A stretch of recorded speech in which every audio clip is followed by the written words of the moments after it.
운명 지어진 백성 내용을 함께 나누겠습니다. 좀 벌써 제목부터 좀 비장한 것 같죠? 운명 지어진 백성. 어떤 비통함이나 또 슬픔이 이렇게 묻어나오는 그러한 제목입니다. 우리 본문의 말씀 함께 보겠습니다. 예수께서 예루살렘에 이르러 성전에 들어가사 모든 것을 둘러보시고 때가 이미 저물매 12 제자를 데리시고 베다니에 나가시다. 이튿날 저희가 베다니에서 나왔을 때에 예수께서 시장하신지라 멀리서 잎사귀 있는 한 무화과 나무를 보시고 혹 그 나무에 무엇이 있을까 하여 가셨더니 가서 보신즉 잎사귀 외에 아무것도 없더라. 이는 무화과의 때가 아님이라. 예수께서 나무에게 일러 가라사대 이제부터 영원토록 사람이 내게서 열매를 따먹지 못하리라 하시니 제자들이 이를 듣더라. 저희가 아침에 지나갈 때에 무화과 나무가 뿌리로부터 마른 것을 보고 베드로가 생각이 나서 여짜오되 라삐여 보소서 저주하신 무화과 나무가 말랐나이다. 자, 오늘 또 제가 이제 그 본문에 있는 말씀들을 읽고 또 단락별로 또 주제적인 그러니까 키워드라 그러죠. 그런 것들을 좀 몇 개 고르고 또 좀 설명을 드리도록 하겠습니다. 자, 제64장 운명 지어진 백성 첫 번째는 또 다른 의미에 대해서 기록하고 있고요. 또 두 번째는 그 내용들을 쭉 읽어보면 분노와 감동이 거기에 기록되어 있고 또 하나는 행동화된 비유가 거기 또 기록되어 있고 마지막으로는 경고와 상징이라고 하는 이 네 가지 키워드를 가지고 좀 제가 말씀을 드리도록 하겠습니다.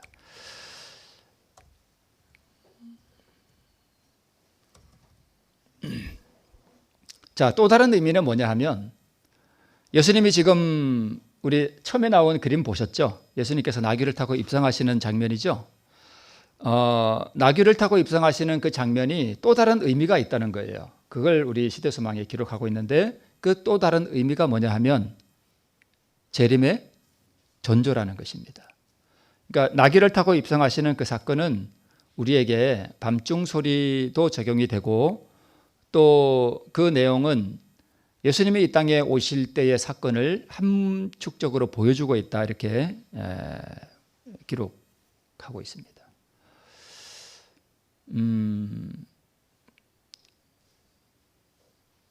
재림의 전조라는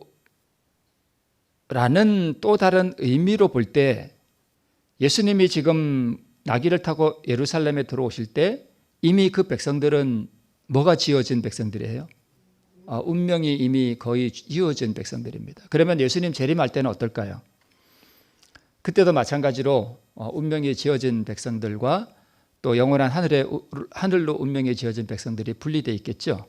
그런 의미로 우리가 보면 되겠고요. 그 다음에 분노와 감동이 또 거기 기록되어 있는데 이 분노와 감동은 뭐냐 하면 나귀를 타고 입성하실 때 누가 분노했을까요? 이스라엘의 관원들이 분노했습니다. 감동은 누가 감동했을까요? 여기 나오죠. 밑에 군인들. 군인들은 감동을 했어요. 이 군인들은 로마의 군인들을 말해요. 이거를 또 기록하고 있고요. 행동화된 비유는 뭐냐 하면 우리가 오늘 본문에 잘 나오죠. 무화과 나무를 저주한 그것이 바로 예수님의 행동화된 비유였습니다. 그러니까 이 비유를 우리 뒤에서 한번 좀 살펴보도록 하고 그 다음에 마지막으로 경고와 상징을 우리에게 쓰고 있는데 이 경고는 이 운명 지어진 백성들을 상징하는 게 무화과 나무였거든요. 그러니까 이 무화과 나무에 나타난 이 비유는 경고인데 이 경고는 누구를 향한 경고다? 바로 이 시대를 살아가는 우리들을 향한 하나님의 경고의 상징이다. 이렇게 마무리를 짓고 있습니다. 이렇게 하니까 좀 본문의 내용들이 잘 이해가 되시죠? 네. 그러면 우리 좀 하나하나 좀 살펴보겠습니다. 자, 승리의 입성은 재림의 희미한 전조라고 이렇게 말씀을 하고 있는데 지금은 뭘 타고 들어가시고요? 나귀를 타고 가시고 재림하실 때는요? 구름을 타고 오실 거예요. 그죠? 자, 우리 스가랴의 이상 가운데 이 재림 때의 이상을 나타내고 있는데 그리스도의 이상은 이 최후의 멸망을 향하고 있다 이렇게 말씀하고 있습니다. 자, 우리 스가랴 12장 10절에 나타난 이 장면이 바로 그러니까 여기 나타난 스가랴의 이상은 재림 때의 이상을 나타낸다. 이게 무슨 말씀인가 한번 보겠습니다. 스가랴 12장 10절에 그들이 그 찌른 바 그를 바라보고 그를 위하여 애통하기를 독자를 위하여 애통하듯 하며 그를 위하여 통곡하기를 장자를 위하여 통곡하듯 하리로다 하는 이 본문의 말씀입니다. 자, 이것을 우리가 두 가지로 볼 수 있습니다. 스가랴 12장에 있는 말씀을. 자, 먼저 흔히 우리 재림연수원에 가면 저희 홍광희 목사님께서 이 본문으로 참 많이 말씀하셨어요. 십자가 설교하시면서. 그죠? 근데 그 홍광희 목사님이 이걸 어디다가 적용을 하셨는가 하면 우리가 십자가를 바라볼 때 그 십자가를 주님이 달리셨을 때 그분을 찌른 이가 바로 누구다? 우리다. 그래서 자기 죄악 때문에 내 죄 때문에 찔림을 받으신 그리스도를 바라보면서 심령의 깊은 애통함과 깊은 통회와 또 참회가 일어나는 것으로 우리가 적용을 홍광희 목사님께서 많이 하셨습니다. 그렇죠? 1차적으로 이렇게 적용할 수 있고요. 또 실질적으로 그렇게 우리가 되기도 하죠. 그러면 두 번째 의미는 우리 선지자는 이것을 이 운명 지어진 백성이라는 이 장에서 스가랴가 기록한 이 내용을 이렇게 적용을 했습니다. 마지막 예수님이 재림하실 때에 예수님을 찌른 자들이 재림하시는 예수님을 바라보고 심령의 깊은 애통과 통회라고 하기에는 그렇죠.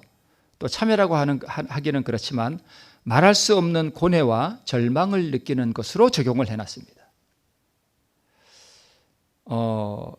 우리가 화이 선지자가 실수를 했다고 저는 보지는 않습니다. 그래서 오늘 스가랴 12장에서 스가랴가 사람들이 십자가에 달리신 예수님을 바라보고 일어나는 그 내용을 예언해놨는데 그것은 두 가지로 적용을 해볼 수 있다라고 우리가 이해할 수 있습니다. 첫 번째는 우리가 전통적으로 알고 있던 바로 개인적인 참회의 모습으로 바라볼 수 있고, 두 번째는 재림하시는 구주를 바라보면서 그를 찌른 바 그를 바라보고 심령의 깊은 고민과 절망을 느끼는 것으로 두 가지로 적용해도 괜찮습니다. 이렇게 우리가 이해해 볼 수 있다는 것입니다. 오늘 선지자는 이 말씀을 두 번째다가 적용을 했습니다. 네. 자, 그리고 지난 시간에도 비슷한 말씀이 있지만 예수님께서는 그 도성을 바라보고 오셨을 때 이 장면을 미리 보셨습니다. 그러니까 이제 예수님이 무슨 장면도 보셨는가 하면 예수님 자신이 재림하실 때에 자기를 찌른 자들이 자기를 바라보고 그 고뇌하고 절망과 비통함 가운데서 슬퍼하는 그 내용을 예수님이 이미 그때 직접 이상 가운데 보셨다는 것입니다.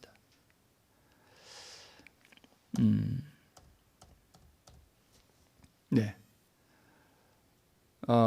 예언의 음성을 거절하는 이스라엘 백성들, 예수님이 승리를 입성을 하시는 그때에 이제 드디어 들어올 때에 이 관원들이 분노해서는 안 됐었는데 이들이 분노했던 이유는 뭐 때문에 그랬는가 하면 바로 예언의 음성을 거절했기 때문이다. 이렇게 우리가 볼 수 있다는 것입니다. 그게 무슨 뜻이냐면 예언된 메시아, 우리 지난 시간에 했던 그게 누구냐 하는 그 물음에 대해서 이스라엘 백성들이 그 예언을 잘못 적용했다는 것입니다. 자, 그리고 이제 많은 사람은 자기 고독과 다른 이들은 밭에서 벤 나뭇가지를 길에 펴며 앞에서 가고 뒤에서 따르는 자들이 소리 지르되 호산나 찬송하리로다 주의 이름으로 오시는 이여 찬송하리로다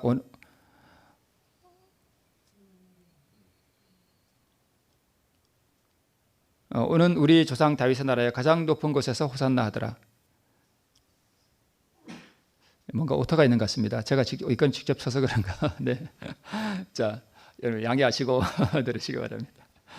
자, 호산나 찬송하리로다 주의 이름으로 오시는 이여. 왜 이분이 누구냐, 이가 누구냐 하는 그 질문에 대한 대답을 지금 이제 예수님이 나귀를 타고 입성하실 때 막 아이들도 막 이렇게 그 종려나무 가지를 들고 막 흔들고 또 길에 자기 옷을 펴고 이렇게 하면서 그들이 외친 말이 뭐냐 하면 호산나 찬송하리로다 주의 이름으로 오시는 이여. 예. 우리 조상 다윗의 나라의 가장 높은 곳에서 호산나 하더라 이렇게 외쳤잖아요. 그죠? 그런데 이게 예언이었다는 거예요. 이게 예언인데 이스라엘 백성들이 그때 그 관원들이 이 사람들이 외치는 이 호산나라고 하는 이 예언을 제대로 이해했더라면 지금 나귀를 타고 오시는 이분이 우리를 구원하기 위해 오신 메시아구나 하는 것을 알았을 텐데 이 예언의 말씀을 몰랐다는 것입니다. 이게 뭐냐 하면 이게 어디서 나온 말인가 하면 시편 118편 26절에 있는 말씀이에요. 아이들의 호산나 찬송하리로다 주의 이름으로 오시는 이 하면서 이렇게 노래 부른 게 어디에 있는 말씀인가 하면 시편 118편 26절이에요. 이렇게 되어 있습니다. 여호와여 구하옵나니 이제 구원하소서. 이제 구원하소서가 히브리 말로 호샤나예요. 호샤나. 그러니까 정확하게 표현하면 호산나가 아니라 뭐예요? 호샤나예요. 호샤나. 이렇게 외쳤던 거예요. 여호와여 우리가 구하옵나니 이제 형통케 하소서. 여호와의 이름으로 오는 자가 복이 있으며. 오늘 이 시편 118편 26절에 있는 이 말씀을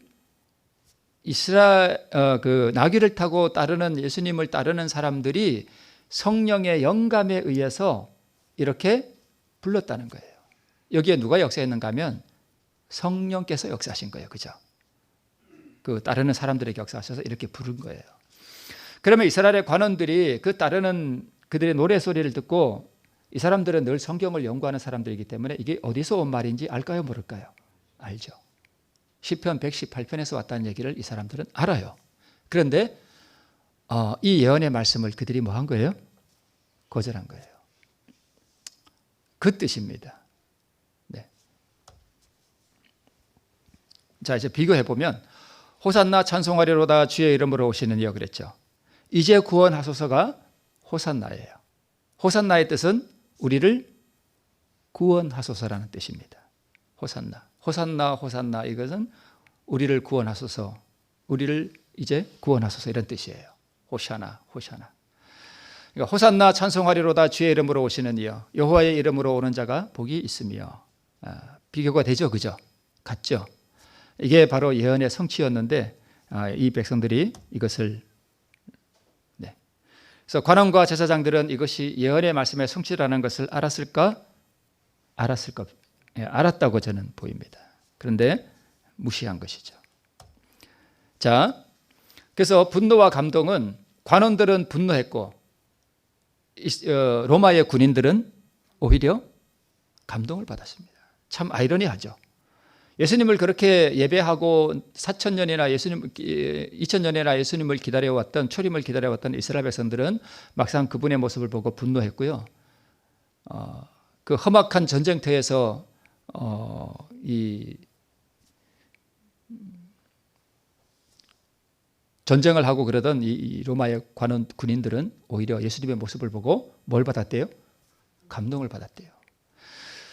로마의 관리들에게 반란의 괴수로 고발했습니다. 누가요? 이스라엘의 관원들이 로마의 군인들에게 이 사람은 반란의 괴수다. 지금 왕이 있음에도 로마가 우리를 통치함에도 불구하고 이 사람이 지금 뭐가 되려고 한다?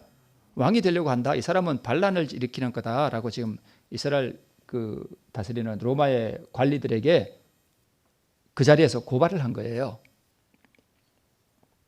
그때 예수님께서 나귀를 타고 말씀하셨는지 아니면 내리셔서 말씀하는지는 몰랐지만 이 로마의 관리들에게 예수님이 뭐라고 말씀하셨는가 하면 나는 현세의 통치자로 오지 않았다.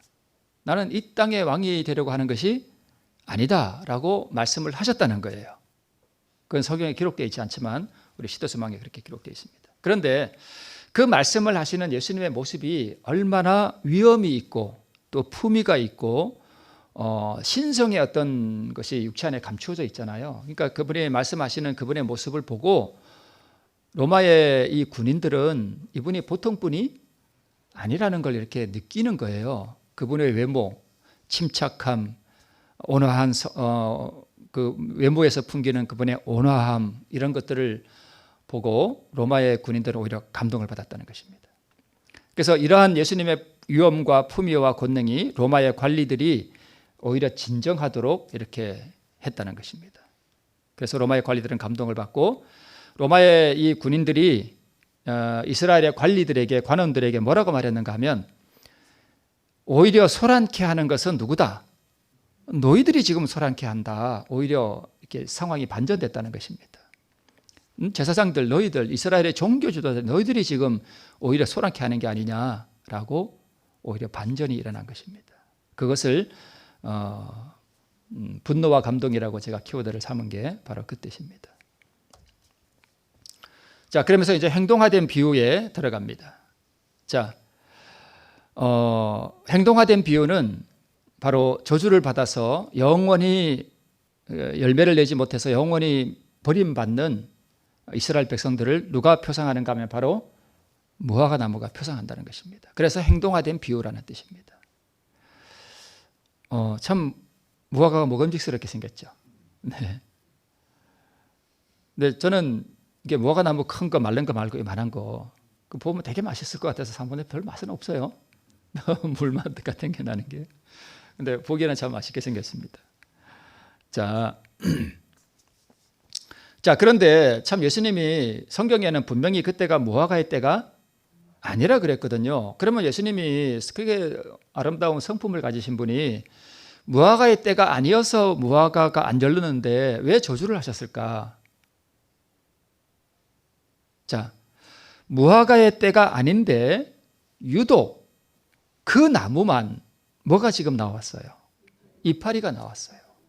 다른 나무들은요, 이파리 아직 안 나왔어요. 이상하게 그 나무만. 그런데 무화과는 보통 나무들은 잎이 나고 열매 나잖아요, 그죠? 근데 무화과는 뭐가 먼저 난대요? 열매가 먼저 난대요.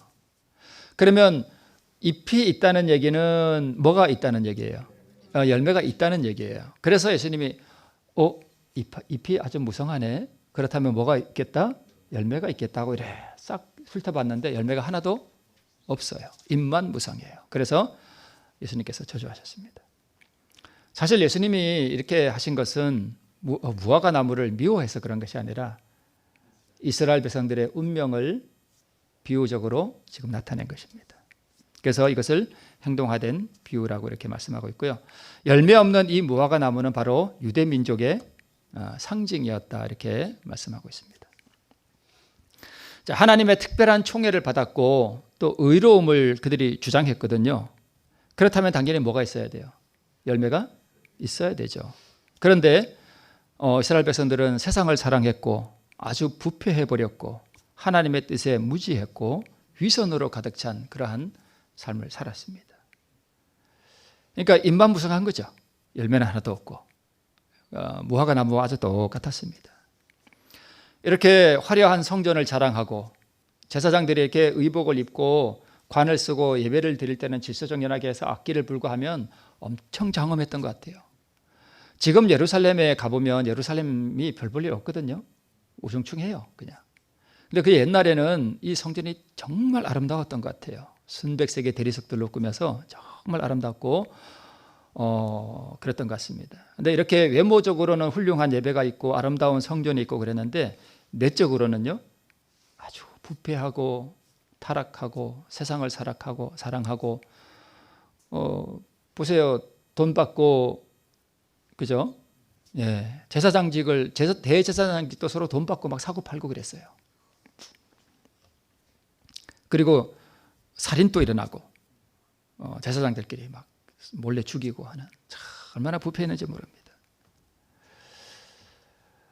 그래서 주위에도 열매 없는 무화과 나무가 있었지만 그들은 잎은 없었습니다. 아직 무화과의 때가 아니었기 때문에 아직 잎이 나지 않은 이 나무들은 누구를 상징하는가 하면 이방인들을 상징해요.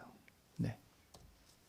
그래서 뿌리까지 말라버린 무화과 나무는 하나님의 은혜가 저희에게서 옮겨질 때에 유대 백성이 어떻게 될 것인지를 보여주었다라고 말씀을 하고 있습니다.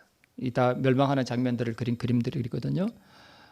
사람들이 저렇게 높은 데서 떨어져 죽고 이때 한 100만 명 이상이 로마의 군인들에 의해서 죽임을 당한 것으로 이렇게 우리가 역사가 알고 있습니다. 하나님께서는 무화적인 봉사가 행해져야만 하는 세상에서 살도록 그들을 창조하셨다. 그분은 그들이 가능한 모든 방법으로 저희 동료들을 도와주도록 계획하셨다. 그러나 자아가 너무나 크기 때문에 그들은 자신 외에 아무것도 볼 수 없다. 항상 이 자아가 문제예요. 그죠? 그들은 인류에게 동정을 가지지 않는다. 이와 같이 자신을 위하여 사는 자들은 잘난 채 하나 열매 없는 무화과 나무와 같다. 그들은 예배의 형식을 엄수하지만 회개나 믿음은 없다. 물론 형식도 중요하죠. 그죠? 예배를 아무렇게나 하면 안 되잖아요. 그죠? 형식도 엄수해야 되지만 또 거기에 따르는 회개나 믿음이 필요한데 오늘날 우리 교회의 모습을 보는 것 같습니다. 말로는 그들이 하나님의 율법을 존중히 여기나 순종심은 부족하다. 그들은 말은 하나 행하지는 않는다. 무화과 나무에 내리신 형벌을 통하여 그리스도께서는 이와 같은 허식이 당신의 눈에 얼마나 가증한가를 예증하셨다. 그분은 하나님을 섬긴다고 공언하면서 당신의 영광에 합당한 아무런 열매도 맺지 않는 자보다 버젓이 죄를 저지르는 죄인의 죄가 가볍다고 선언하신다.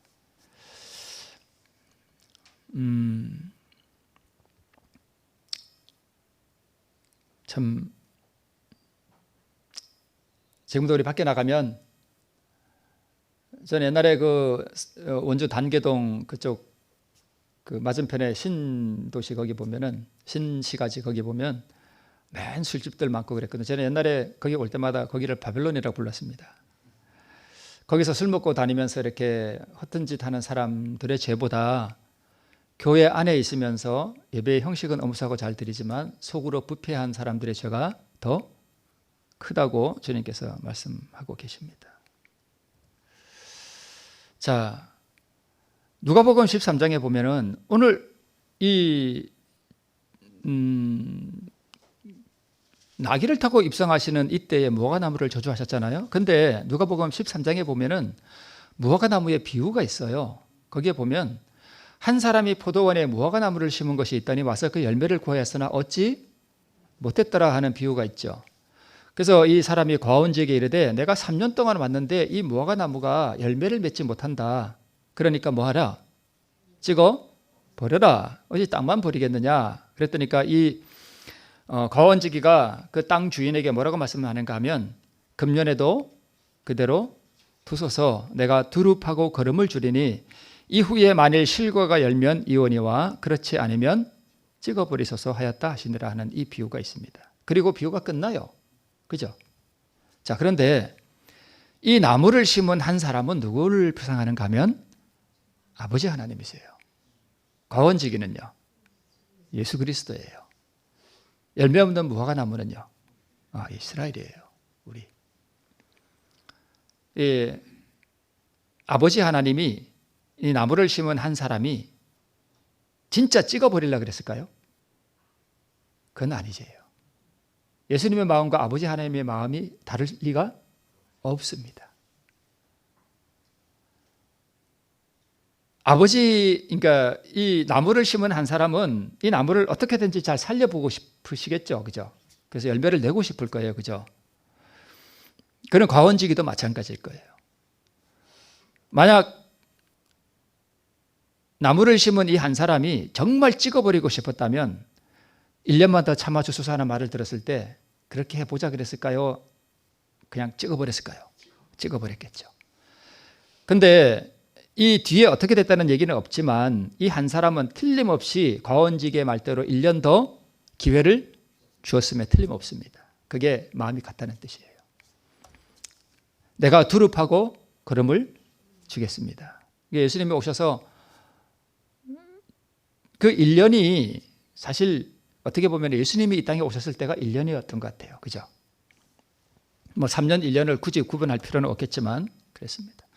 그래서 한 해 더 두릅하고 거름을 주고 가꾸었으나 그래도 열매는 없었음이 틀림없습니다.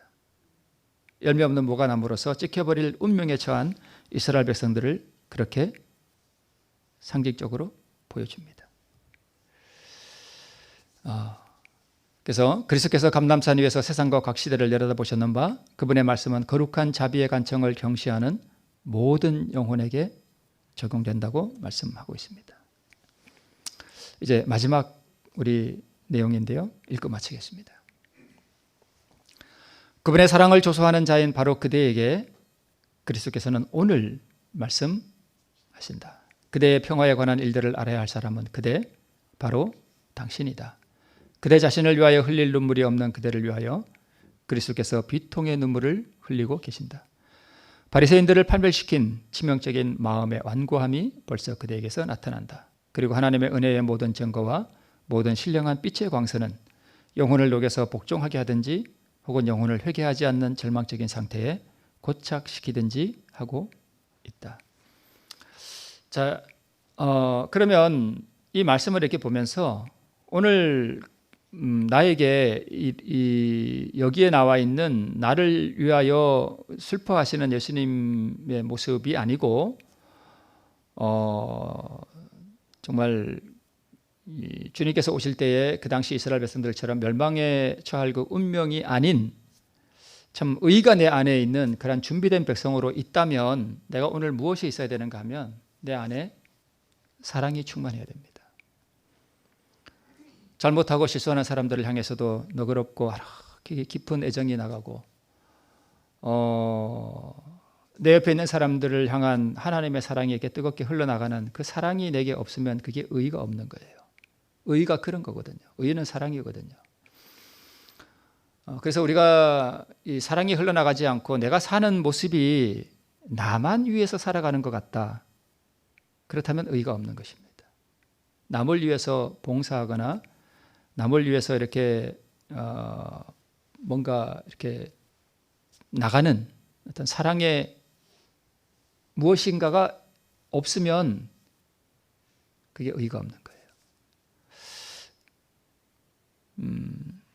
그래서 오늘 이 말씀을 통해서 내 자신의 깊은 내면을 한번 되돌아보고 내 자신을 위하여 흘릴 눈물이 없는 나를 위하여 비통의 눈물을 흘리고 계시는 그런 주님이 오늘 나를 바라보고 있지 않는지 다시 한번 살펴보시고 정말 우리가 예수님의 우리에게 주신 말씀처럼 너희는 먼저 그의 나라와 그의 의를 구하라. 내가 사랑이 없으면 그 사랑을 뭐 하면 될까요? 주님, 저기 의를 뭐 해주십시오?